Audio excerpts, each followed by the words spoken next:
Hey guys, Hayk here, and welcome to the Power of Mindset podcast, episode number 5. I am 3-ish weeks out from Ironman 70.3 Maple Valley. So, as you can imagine, I'm in training, a lot of triathlon gear and stuff, and trainings on my mind. So, I actually want to talk about a story on this episode that I want to combine again the famous pillars I talk a lot about in the book, which is the fitness and actually the financial as well.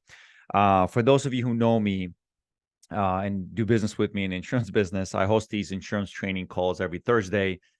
And I usually feature a guest on those calls or do some kind of a training with my team, or I just share some of the stuff we're working on, systems and mindset stuff. And today I actually had the pleasure of having my brother on the call. So it was pretty special to me having two Tadevosian brothers talking best practices in the insurance industry. One of the things I do is right before the call, I try to share a story. And I got inspired to also share this on the podcast as I did with my study group. It was a story about my journey through triathlon. And again, I'm about 3 weeks out from the Ironman 70.3 that's coming up in Washington State.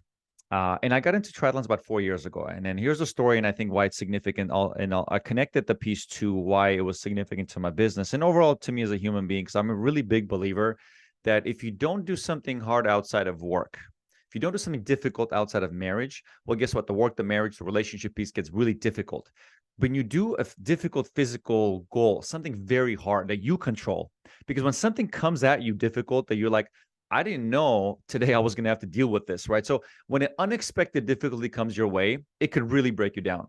But when it's expected, it's on the calendar, you're training for it, you're preparing for it, and you overcome this difficult obstacle, and an unexpected issue comes in life, you're so much better at handling that unexpected problem, which is why I think doing a difficult thing at least once a year, a couple of times a year, to me in the last 4 years has been triathlons, has been the Ironman races, or a marathon. And again, if that's for me, doesn't mean that's for you. And if you listen to this podcast, do a checks and balance system question to yourself. Like, what is one thing that I control that I do difficult? Because when you don't control a difficult thing, a difficult goal, the uncontrollable ones, when they come, they're a lot more difficult to handle because they catch you by surprise. An element of surprise is something you do not want to be surprised with a difficult thing when marriage or in your business or somebody quitting on you or somebody walking away or a conversation you weren't prepared for, right? So the difficult points, especially through like an endurance sport, has really helped me handle the other difficult things that come my way that I'm not ready for. But again, you are ready for because you're controlling a lot of the difficulties that you're doing yourself.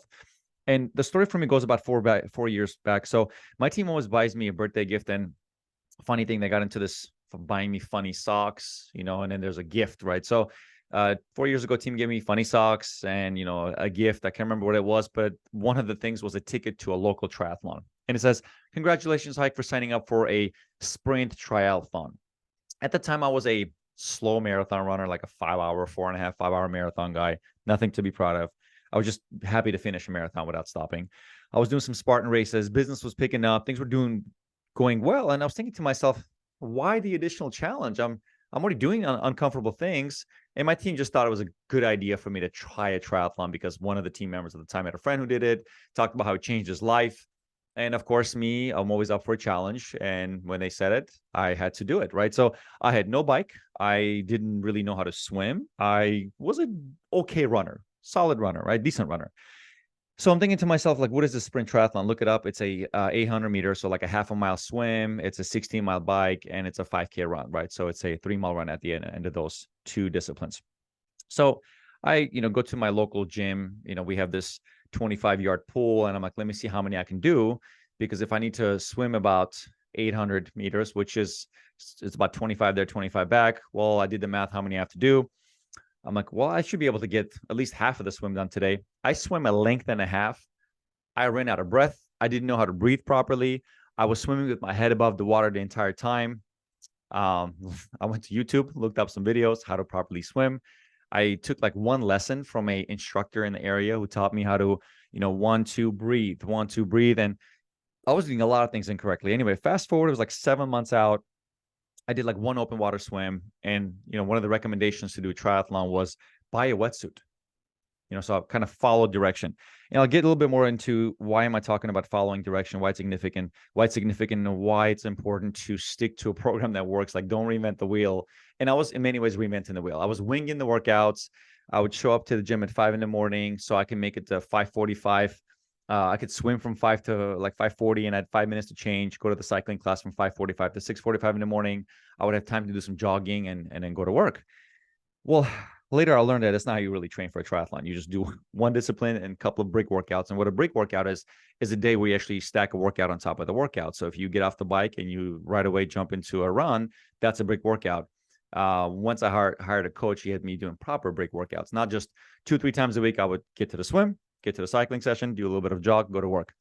I did that enough to learn how to swim. Again, I bought the wrong wetsuit because I thought all wetsuits are the same. I bought the cheap one from Amazon. It's like 40-50 bucks. And it was actually a surfing wetsuit. And the problem with the surfing wetsuit is you cannot really put your hand up in the air as well as you can with the special swimming wetsuits that are made for competition, because it's made to be elastic and stretchy on the shoulder, so you can actually put your arm up and swim. So the one that I bought was actually restricting, but I didn't know because I wore it one time and I did a short swim in open water just to see if I can do open water swim. Long story short, show up, borrow my brother's pedal bike, don't have the right gear. I'm wearing like running shorts underneath my wetsuit because that's what I read you have to do. And I got into the water with the dozens and like 100 some people. And I remember getting kicked and shoved in the face and I couldn't catch my breath. I hyperventilated. I looked at the guy in the canoe that, monitors the swimmers. I swam towards him. He's like, if you want to get out, but you're disqualified. I'm like, I don't care. I'm not ready for this. I literally had a panic attack in the water. I felt like I was dying. Literally felt like death. He pulled me out of the water, came out. One of the moderators comes to me, Gary. I'm friends with him now. He's like, Hayk, I've been watching you swim. And I kind of met him through the training process. I actually went to their bike shop. They helped me tune the bike that I borrowed from my brother. Anyway, he's like, I'll let you get back in. Just swim on your own pace. Just get back in and swim on your own pace. Because if you don't get back in the water, you'll be regretful for the rest of your life that you trained for 7-8 months, whatever you trained for, and you didn't complete this race. So I went back in the water at my own pace, somehow finished the swim, got on my bike, finished the bike. It was slow, did a decent run, like last place. It was a horrible race. And I remember getting done with it, and I'm like, I checked the box. I finished a difficult task. Congrats. But there was this feeling of failure and regret. That saying, the pain of discipline weighs much less than pain of regret. I didn't follow the advice of hiring a coach, joining a team. I didn't do any of that. Just watched a few videos on YouTube, winged it, got it done. And I'm like, this does not really fulfill my own philosophy of anything you do, you should give your best. And if how you do anything is how you do everything, if this is how I take a difficult race, what is this going to do subconsciously towards me in business and my relationship and my marriage, right? So I'm not okay with the fact I winged it. I am not. I would like to have a better triathlon. I remember I joined a local triathlon team after I met some people. There was a couple of people on the marathon group that I was networking with. One of them said, there's a good local triathlon club. Maybe join. They can kind of help you out. And I did join. We started doing, organized workouts where we would do something that I'd never done. I thought to be faster at a marathon, you just have to get out there and run long distance. No, there's interval training. 800-meter repeats, 1,200-meter repeats, 400-meter repeats. So every Tuesday we had those. We would have team swims where it wasn't just about swimming laps. It was about interval swims, 25-yard repeats, 400-yard repeats, 200-yard repeats. And there's like 10-second rest, 20-second rest. So I just started doing what the coaches told me. And within a year, I started doing more difficult races. I started getting to the 70.3, which is the half Ironman distance. And I did the first one like 6 hours. And I did okay, but there was a next level to that, which I could have now hired a coach to individually train me versus going to these group sessions and kind of picking the coach's brain. Generally, they were telling me what to do, which is very useful. It cut an hour off my marathon, but I still wasn't quite fast. I wasn't running at the Boston level. I wasn't really being too fast. And there's always this monkey on my back. I want to be the best version of myself. So what is this? What can I do? And everybody says, hire a coach. And that's a piece I was talking about on a study call this morning. It's like we all have a coach in a business, right? We either work for somebody who wants to coach us, or they give us access to a coach, or even coaches have access to coaching. Problem is when we get decent enough at something, I don't know if it's a pride issue or if it's I don't want to seem like a fool. Maybe it's an embarrassing thing. I don't want to be coached. A lot of people have access, but don't seek it, because some of the best people in any industry could be the triathlete or the marathon runner or the job or the business, or if you're a stockbroker, like some of the guys at the very top they're very busy, by the way. I know this because I get a ton of messages and texts and emails from people in the insurance business asking me, hi, can I pick your brain? Can I talk to your team? Can we get on a call? I do a lot of study groups and speaking and sharing, but I can't tell you how much joy I get out of it. Even though, yes, I am swamped. I'm busier than most people I know in business. But when somebody needs help, it also reminds me that I remember being that guy and the help wasn't really available. But to be honest with myself, I wasn't really asking for that much help, right? I wasn't making it seem like that busy person should make time for me. So the ones that actually bug me good amount, I make so much time for them. And also learn when I'm reaching out for help and coaching, there's so much available out there. The problem is people are not asking. They're either embarrassed or it's a pride thing, right? So I got the coach, and it was very, very easy on me to know now there's somebody building my workouts for me. I don't have to get creative. Okay, tomorrow I got a meeting at 8, so I got to wake up at 8.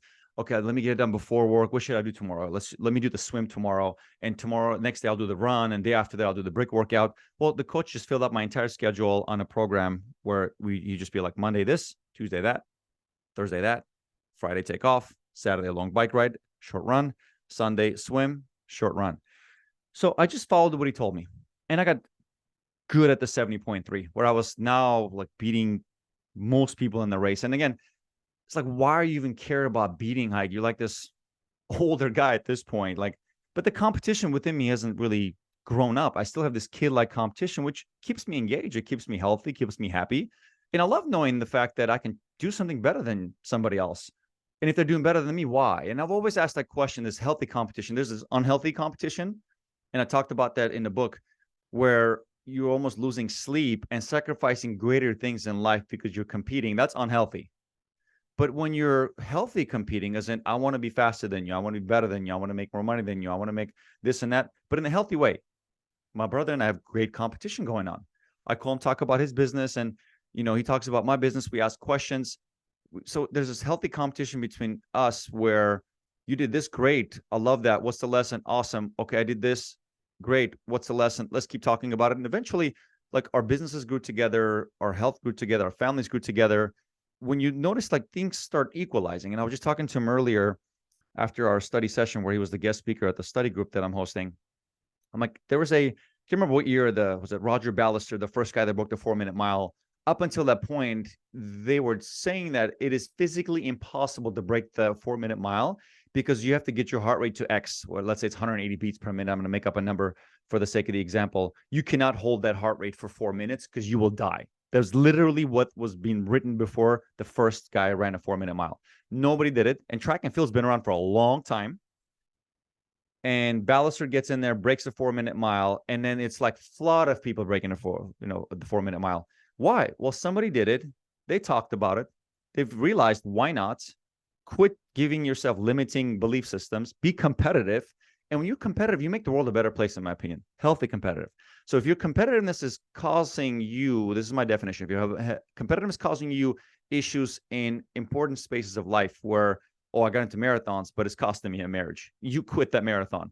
Well, I got into business to get money, but it's costing me, again, this health. I gained 100 pounds. My spouse left me and I'm having issues with my kids. Well, maybe stop chasing the financial take that with that method, or maybe that's not, you shouldn't be doing long hours. As a matter of fact, maybe do better so you can staff better and have more time.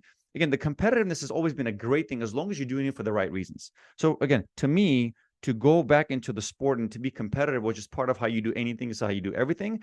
And the fact that I did it years back and I didn't do it well, I didn't do it competitive enough, to me was impacting the fact of my philosophy of life. If you do something, all you control is your effort. And if you're not in the habit of giving your best effort, you did something half-ass, that's going to lead up to other things of your life you're going to half-ass. And pain of discipline weighs much less than pain of regret. So it's not about motivation, because every time you look for motivation, good luck, you probably do something well twice a month. But if you're doing things disciplined, I learned I'll just have to follow what my coach told me on a daily basis. I'll show up to work and I'll follow what my coaches have told me in the business, and I'll coach my team. So it led me to get better at following direction. I did all of his workouts, finally got to a sub 5-hour Ironman 70.3, which was a solid time for me. And my bike got good, my swim got good, my running got good, to the point where even I qualified for Boston Marathon mainly through triathlon workouts. Cycling got amazing as well. I would go to TT races and do fairly well. The TT is like the time trial. You get a triathlon bike and you just go out all out for an hour. Again, I found joy in competing there as well. And the competition came to the office, and I realized my team, like the environment I was building by being competitive outside the office, was coming in the office because a lot of my team wasn't doing these kind of things. But my stories and the atmosphere I was building within the business was making everybody competitive, and they did not want anybody to beat them, because that mindset is very important. Is the leader competitive? So followed the orders, did what I was supposed to do, did the work, barely skipped any workouts, was preparing for last year's Ironman 70.3 Maple Valley. And a few months before that, the same race that I bombed 3 years before that, right? I'm like, Coach, can I do this? And he's like, it's a short race. Those sprints, you might get injured. We're not prepping for that. We're prepping you to be sub 5 hours. And by the way, 3 months after that was the race I did in 4:58. So I was slightly sub 5 hours. A wrong race I picked to try to do that in sub 5 because very hilly bike. But the sense of accomplishment for me to hit that goal, far greater than any sacrifice I've made during the training process. And it was a lot of sacrifice of sleep, you name it, sacrifice during work hours as well. Long story short, so I get to that race. My coach gives me the blessing. He's like, don't go too hard. I don't want you to get injured before the Ironman. And I sign up. I've got the right gear, got a very nice bike, got the best shoes. I got the triathlon outfit with my team logo. I mean, I am fully ready for this race. Probably a little overly ready for the race. It's a local, smaller race, about anywhere between 150 to 200 people race. In that sprint, there was 162 people. I remember this time I'm ready to do the swim. I got the right wetsuit on. I talked to Gary again right before the race. He gives me a pep talk. We get into the water. I go to the very front at this point because I used to be terrified of being around people in the water. Well, guess what? If you do enough things and you get better at it, it's not that anxiety and the fear goes away. I'm still afraid of the open water, but I learned that you don't overcome, you just get better. And the fear is still there, by the way. I sometimes have to do self-talk for like 5-10 minutes before I do an open water swim. But again, did the self-talk, talked to a coach, got in the water, swim, came out of the water, I remember, and I'm looking ahead. There's about 20 people ahead of me. I look back, just a ton of people swimming. I'm like, oh, that was a solid swim for me. I'm ahead of a lot of people. And I was supposed to take that race easy, but again, you can bike very hard and swim very hard. My coach's caution was I had a bad ankle at the time. He goes, don't run too hard. Get on the bike and put my head down, and I'm just biking. And the goal, we have this wattage measure. The goal was to keep about 300 watts the entire time. So I'm just paying attention to my heart rate, and I'm just cycling. I'm passing people as a turnaround point. It was 8 miles there, 8 miles back. And remember at the turnaround point, I see like 3-4 bikes ahead of me, and I'm like right there behind them. I'm like, there's no way I caught up to top 3. So as I do the turnaround point, I pass these 3, and I'm like, oh, something is off. Maybe I'd miscalculated something. Maybe I wasn't looking to see, because there's a lot of people ahead of me on the bike. And next thing I know, there's a motorcycle in front of me, and it's the pace motorcycle. And I'm like, okay, I'm in first place. Forget everything the coach said. I'm going all out. So at this point, I'm just cycling, and I'm closing the gap further and further. And because I actually on the way back was downhill, me being a heavier athlete, I don't have an advantage uphill. When you're traveling straight on the bike, yeah, weight still matters, but not as much. And downhill, I feel like I have an advantage because it's like a heavy rock rolling down the hill. I'm going back like 45, 50 miles an hour because a lot of downhill on the way back. I remember getting back to the transition area. A guy in a mic screams, the first athlete's back in transition. And I hear like a bunch of people just yelling and screaming. I'm like, holy cow, I am in first place. I quickly get off the bike. I sit on the ground, and I start putting my ankle brace on because my ankle was hurting. And yeah, that's a piece I kept away. So if my coach hears this podcast, he's going to be upset. So I put my ankle brace on, and I'm running for my life. A couple of people caught up and actually passed by the time I put the ankle brace on. Caught up to them, passed them, get to the finish line, won the entire event. Where am I going with the story? One of the greatest highlights of my amateur athletic career, and the confidence I needed, because a lot of my confidence was taken away from me as a child. Chunky, out of shape. I got beat up. I got jumped by a gang when I was like 14 years old, when I was going to school one time. I mean, a lot has happened for my confidence to be taken away from me. I'll have humility to admit that. I was shy. I didn't believe in myself. I always thought I wasn't good enough. And I think part of me likes doing difficult challenges. Yes, one thing, the earlier message I mentioned, you should be doing this no matter what. But I needed that because a lot of my confidence was taken away from me. Again, I mentioned this in the previous episodes.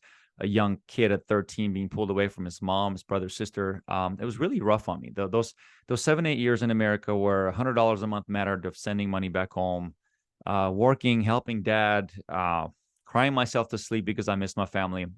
It was very difficult. So if you are somebody listening to this podcast episode and you did have a lot of your, so to speak, confidence taken away, go get it back, right? Go get it back and get more of it. And if you stick to a plan, I will tell you this: if you're disciplined and if you're just repeating the same thing over and over, you'd be surprised how good you could be at something. Because if somebody who started a triathlon career, I couldn't swim, didn't even know what kind of gear to have. I was 235 pounds. Fast forward 4 years later, I go there and I win the entire event. To me, that was one of the greatest boosters in my confidence, knowing that I brought that back to the office. I took that home and I carried that with me for a while. I mean, that was a huge winning factor. And the lesson of that translated into my business, right? When I hire people, it's like, if my coach just told me to do these following things and I'm able to get results I never thought I would. By the way, I never thought. I just went back to the race because I needed to have a good race. In not a million years, you would tell me like, oh, you can train for a couple years and go become that good. So to the point where I'm like, hey, this is getting a little too competitive. I need to like calm down, and I'm like kind of paying for that competitiveness. I'm training a little too hard and I'm getting injured. So I'm kind of toning it back at this point. But the fitness and what it's done to my business, what it's done to my marriage, everything has been great ripple effect on other parts of my life. In business specifically, it's like, here's what you need to do, because I know what to tell my newbies and some of my more tailored, more experienced team members that are not, maybe they've lost their touch. I know exactly how to fix the problem. So when I tell them and they're asking for help and I show them and if the results are not there, I'll learn 3 things happen. One is you're not being honest with yourself or me. Essentially, you're lying. You're not doing the work. Because if I would have skipped the work, I would have never gotten good. And I'll learn that through just follow the freaking work. With work too. But if you are doing the work, you're making it seem like you're doing more than you are, right? You're just lazy, right? You're just not doing a good job with it, right? So if you're being lazy, there's this thing that I always mention, that there's a 10-40 rule where 10% more effort can give you 40% more results, right? And I'm not saying work 10 more hours or 10 more percent longer hours. You could just be more effective with your time. Have a better effective workout. Don't get on your phone between sets and have 2-minute rest between workouts. You can have a short workout, but have an effective one, right? Work your 8 hours and take your lunch break and your 10-minute break, whatever else makes you feel better about yourself. But be effective with your time, because when you're effective, that 10% more effort can give you 40% more results. And this is something I've measured in the sales organization. We ran it at a very high level for over a decade. So again, you're just being lazy. That's why your results are not there. And third one is, okay, let's say you're not being lazy. You're working hard. You're being honest with yourself. You truly are giving your best. You are working hard. You're honest. Your method needs tweaking. And I shared this quick story about my recent new hire. 3 months in, the results weren't there. And, I would give this candidate a ton of leads that we've purchased in the past. She's like, I've gone through 1,000 of them. I'm like, let's talk about the method. What are you doing? She's like, I was just calling and getting their permission to see if I can, give them a second opinion on their insurance. I'm like, well, stop calling, rerun the numbers, run a quote, do some work for these people, and call them with actual number, email them the actual number. We talked about a method tweak, and she's like, what's going to slow me down? Great. I don't need you to have 1,000 calls. Why don't you just do a few, help less people? And these people are actually waiting to see something from you. They don't even know. And she just started raining all these stories from clients. Man, they were so thankful. I saved this person this much money. I started doing a better job with this. This client had no idea they had horrible coverage with the ABC company. So I brought them on board, gave them better protection for their family and their assets, and all these great stories coming in by changing the method, right? So, and those are the 3 things I learned. It also connects with the fitness life. If you are not getting the results that you want, well, ideally, you're probably lazy. You're not doing the work. It could be connected to diet as well. Who knows? You're not being honest, but you're lying to yourself.